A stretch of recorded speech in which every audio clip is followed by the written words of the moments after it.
नमस्कार आप सभी को मीडिया मित्रों यहाँ पर उपस्थित। आज हम लोग आप सभी लोगों के सामने स्टूडेंट यूनियन की तरफ से अरुणाचल प्रदेश चकमा स्टूडेंट यूनियन की तरफ से कुछ बातें सामने रखना चाहते हैं regarding the statement of our honourable minister cabinet minister Shri Kiren Rijiju ji. आपने देखा होगा कि recent in the first 10 to 15 days to in a month during the in the midst of election दो तीन बार इस तरह के स्टेटमेंट आए हमारे किरेन साहब की तरफ से, जो कि हमारे चकमा हाजोंग अरुणाचल प्रदेश में रह रहे चकमा हाजोंग के लिए एक डिस्टर्ब करने वाला और लोगों को झकझोरने वाला और डिस्टर्बेंस क्रिएट करने वाला स्टेटमेंट कई बार आया है। किरेन जी हमारे अरुणाचल प्रदेश के लिए ही नहीं, पूरे नॉर्थ ईस्ट के लिए नहीं, पूरे भारत के लिए एक ऐसा नेता है जो कई जगह कई मिनिस्ट्री में रहकर अच्छा परफॉर्मेंस भी किया है। हमारी चकमा समाज की तरफ से और हाजोंग समाज की तरफ से, पूरे चकमा कम्युनिटी की तरफ से, केवल अरुणाचल में नहीं, चकमा केवल चाहे मिजोरम में हो, चाहे त्रिपुरा में हो, चाहे असम में हो और विश्व के कई कई कोने में हो, और हाजोंग कम्युनिटी चाहे अरुणाचल नहीं, असम नहीं, मेघालय नहीं, जहाँ जहाँ भी रह रहे उनके प्रति, किरेन जी के प्रति बहुत बड़ा एक आदर और रिस्पेक्ट है। लेकिन इस इलेक्शन के बीच जिस तरह का स्टेटमेंट दे रहे हैं, चकमा और हाजोंग अरुणाचल में रहने वाले उन लोगों को बाहर रिलोकेट करने का बात कर रहे हैं, वो मुझे लगता है एक इलेक्शन में उनके वोट बैंक को आकर्षित करने का एक स्टेटमेंट दे रहे हैं। उससे ये क्या हो रहा है, सबसे बड़ी बात है तो चकमा हाजोंग लोग डिस्टर्ब हो रहे हैं। एक युवाओं में और बुजुर्गों में, चाहे महिलाओं में, एक डर का पैदा उत्पन्न हो रहा है, जो अरुणाचल प्रदेश और दो कम्युनिटी रह रहे हैं। साथ साथ में अभी इलेक्शन चल रहा है, एक सीट को बचाने के लिए, अपने वेस्टर्न पार्लियामेंट्री सीट को बचाने के लिए हमारे किरेन जी भारतीय जनता पार्टी का एक गद्दावर नेता भी है, और बाकी जो चाहे ईस्टर्न पार्लियामेंट्री टापिर गांव जी हो, चाहे चकमा कम्युनिटी जितने भी दो तीन कॉन्स्टिट्यूंसी में एक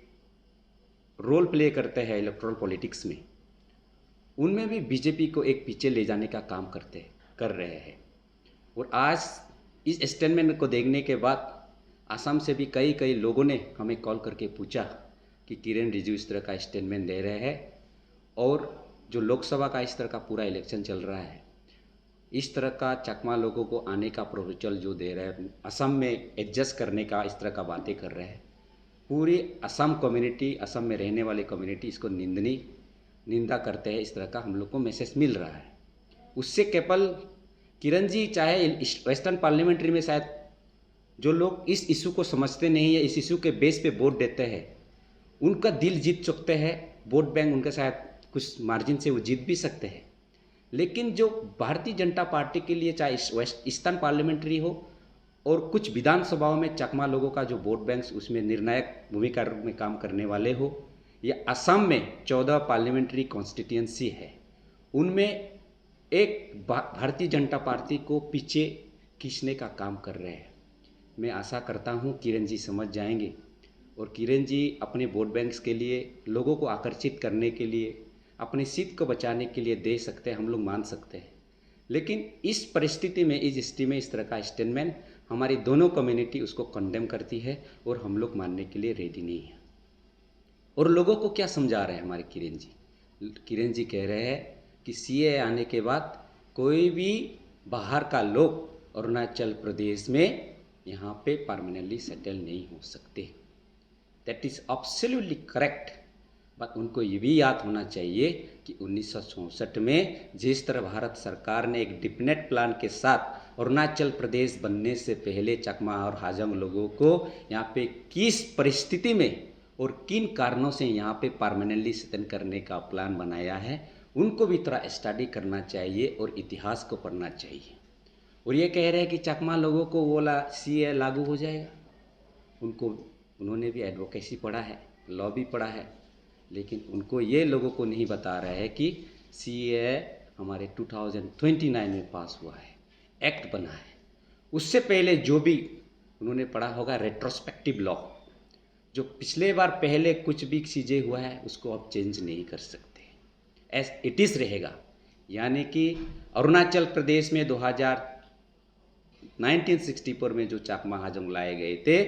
उनका लेना देना CAA से कोई लेना देना नहीं है। अगर 2014 के बाद कोई बार चाकमा हाजोंग आते हैं यहाँ पे, वहाँ पे इनको इस तरह की कोई प्रोविज़न नहीं है यहाँ पे रहने की। और बाहर से इस समय हम लोग भी खुद नहीं चाहते कोई आए, लेकिन किरण जी मिसगाइड कर रहे हैं लोगों को, हमारे अरुणाचल के वेस्टर्न पार्लियामेंट्री कॉन्स्टिट्यूंसी और वोटर्स को, जस्ट वोटर्स को लुभाने के लिए, अपनी सीट बचाने के लिए। उनका हक है सीट बचाने का, लेकिन लोगों को मिसगाइड करना और किसी पार्टिकुलर कम्युनिटी को openly, being a cabinet minister, being a respectable figure, and that also विश्व के सबसे बड़े राजनीति पार्टी को रिप्रेजेंटेटिव करने वाले व्यक्ति को इस तरह की बातें मेरे हिसाब से शोभा नहीं देता है, करना नहीं चाहिए। हम उनके प्रति बहुत आदर है,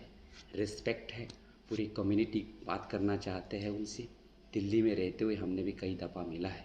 उन्होंने हमारे साथ भी साझा किया है कि चाकमा और हाजोंग के प्रति उनका हमेशा एक आदर का भावना है और हमेशा रहेगा, इस तरह भी कहा है स्टेटमेंट। लेकिन इलेक्शन के ही टाइम पे इस तरह का स्टेटमेंट देना, बेबुनियाद स्टेटमेंट देना मेरे लिए लगता है वो सही नहीं है। और जितने भी हमारे अरुणाचल प्रदेश में निवासी है, जितने भी हमारे बड़े भाई हैं, बहन हैं, और जितने भी इलाइट सोसाइटीज़ है, जितने भी इंटेलेक्चुअल ग्रुप है, उन सभी लोगों से मैं हाथ जोड़कर दोनों कम्युनिटी की तरफ से ये कहना चाहता हूँ, हम लोग भी इस अरुणाचल प्रदेश चाकमा कम्युनिटी और हाजोंग कम्युनिटी अरुणाचल का कभी बोझ बनना नहीं चाहे। यहाँ जन्मे हैं, हम लोग गर्व से कहते हैं कि जब बाहर से जाते हैं हम अरुणाचल का एक सुंदर प्रदेश का एक निवासी है। वहाँ के लोग बहुत अच्छे होते हैं, वहाँ का वातावरण, वहाँ का लोग, कल्चर, ट्रेडिशन बहुत सुंदर है। अरुणाचल को नीचे दिखाने का कभी काम नहीं किया है, और हम लोगों का यही हम लोगों ने प्रण बना लिया है कि जिएंगे तो जिएंगे, मरेंगे तो मरेंगे, इस मातृभूमि अरुणाचल प्रदेश में रहेंगे। जिस तरह की किरण जी एक जानते हुए भी इस तरह की चीज़ें कह रहे हैं कि अरुणाचल का सिटीजन्स नहीं हो सकते हो, बाहरी प्रदेश का सिटीजन्स हो सकते हो, वो कौन सी लॉ बुक में पढ़ा है, कौन सी कॉन्स्टिट्यूशन में पढ़ा है कि डिफरेंट स्टेट का डिफरेंट सिटीजन्स होता है। भारत में एक ही सिटीजन्स होता है, वो है इंडियन सिटीजन्स। कोई इस तरह के क्षेत्र के नाम पर, राज्य के नाम पर, डिस्ट्रिक्ट के नाम पर कोई सिटीजन्स नहीं होता, एक ही सिटीजन्स होता है। उनको ये बात पता होना चाहिए थोड़ा। इसलिए मैं कहता हूँ आने वाले समय में आप सभी लोगों को हाथ जोड़कर, जितने भी स्टेक होल्डर है हमारे इशू को सॉर्ट आउट करने वाले लोगों के लिए, इसको ना खींचते हुए एक बार हम लोग बैठेंगे, आप सब लोग से बैठकर हम सुझाव करेंगे कैसे सॉर्ट आउट हो सकता है। आप लोगों का non even a single rights को हम लोग इंक्रोच करना नहीं चाहते और करेंगे भी नहीं। आप लोग के प्रति हम लोग के बहुत आदर की भावना है, रेस्पेक्ट है, उस रेस्पेक्ट को हम लोग कंटिन्यू करना चाहते हैं। इसलिए आप लोग से मैं यही प्रार्थना करता हूँ, एक बार सरकार बनने के बाद, चाहे भाजपा की सरकार बने, चाहे या दूसरे पार्टी की सरकार बने, कोई भी बने, प्रधानमंत्री के नेतृत्व में, अगर स्टेट में पेमा खांडू जी के नेतृत्व में सरकार बनते ही हमारे इशू के बारे में बात होना चाहिए, लोगों को गुमराह नहीं करना चाहिए लंबे समय तक। और किरण जी को मैं यही एक बार हाथ जोड़कर कहना चाहता हूँ, आप सभी लोग एक बहुत बड़े राजनीतिक पार्टी का प्रतिनिधित्व करते हैं, इसलिए आप आने वाले समय में इस तरह की बातों को थोड़ा मैच्योर लेवल पे देने से ठीक रहेगा, जिससे कि जो हमारी कम्युनिटीज़ है, हमारे यूथ्स है, वो डिस्टर्ब ना हो। एक मुख्य धारा में एक अरुणाचल को एक साथ ले जाने का काम आने वाले समय में करें। जय हिंद, जय भारत। हम किरण जी भी से ये कहना चाहते हैं कि नेशनलिस्ट पार्टी है भारतीय जनता पार्टी, जिस तरह का माहौल आपने, जिस तरह के अपने बयान से माहौल बनाया है, भारतीय जनता पार्टी को पीछे से आप खींचने का काम कर रहे हैं। यहाँ डायट मोडूसा में पूरे चाकमा मेजोरिटी के रूम में चाकमा एक इलेक्ट्रल पॉलिटिक्स में एक निर्णायक का भूमिका निभाता है, लेकिन इस समय लोगों में एक दर्द और भय पैदा हुआ है, जिससे क्या हुआ, काफ़ी लोग भारतीय जनता पार्टी में जो लोग रह रहे हैं उनके प्रति, भारतीय जनता पार्टी के प्रति एक अविश्वास का भाव उत्पन्न हो गया है। लोग अभी ऑपोजिशन पार्टी में चले जा रहे हैं। उससे क्या होगा अगर हार जाता है भारतीय जनता पार्टी? आप चकमा, हाजोंग और आसपास के लोगों को दोष देना नहीं चाहिए, वो आपके बयान पर दोष देना पड़ेगा, क्योंकि ऐसा इस समय माहौल आपने बनाया है कि लोग भारतीय जनता पार्टी में नहीं रहना चाहते, विश्वास नहीं कर पा रहे, क्योंकि आप एक पर्टिकुलर कम्युनिटी, दो कम्युनिटी के अगेंस्ट में बात कर रहे हैं। आप भारतीय जनता पार्टी को रिप्रेजेंट कर रहे हैं, that means Bharatiya Janata party हमारे हित में नहीं चाहते। ऐसे विचार, ऐसे सोच सभी लोगों में, जितने भी वोटर्स हैं, युवाओं में इस तरह का पनपा हुआ है। तो ये लोग अभी भारतीय जनता पार्टी को छोड़ के बाहर जा रहे हैं, दूसरे पार्टी में ज्वाइन हो रहे हैं, उनको जिताने का काम कर रहे हैं। इसलिए पूरा पार्टी एक हैम्पर भी हो रहा है। एक पेमा खांडू सर के नेतृत्व में उनको एक जो सीट मिलना हम लोग एक्सपेक्ट कर रहे थे भारतीय बरदुमसा से बेचने का, लेकिन वो भी हैम्पर हो नहीं पाएगा, मुझे ऐसा लग रहा है।